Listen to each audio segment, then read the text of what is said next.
एक आदमी ने एक सफेद मृतक पाला।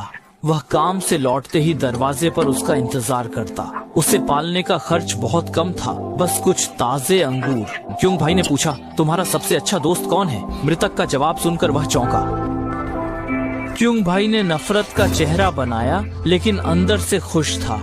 मृतक ने कहा कि अगर कोई उसे धोखा दे तो उसे बस उस पर नाम लिखना होगा। एक पल में वह उसे पछताने पर मजबूर कर देगा।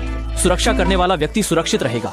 क्योंग भाई ने कहा कि वह इसका उपयोग नहीं करेगा, क्योंकि अगर वह किसी को मारता है तो सफेद मृतक भी जिम्मेदार होगा। जीवन खोने का सुखद समय हमेशा छोटा होता है। उस दिन अचानक घर में एक डाकू घुस आया। उन्होंने बिना बात किए हमला किया। क्योंग भाई को प्रतिक्रिया करने का मौका नहीं मिला कि एक बंदूक उसकी गर्दन पर थी। डाकू ने ट्रिगर दबाया और अगले ही पल वह खुद गिर गया। मृतक ने क्योंग भाई की रक्षा के लिए नोटबुक में डाकू का नाम लिखा था। जल्दी ही मृतक ने नोटबुक के साथ गायब हो गया। क्योंग भाई ने देखा कि दोनों की किस्मत यहीं समाप्त हो गई।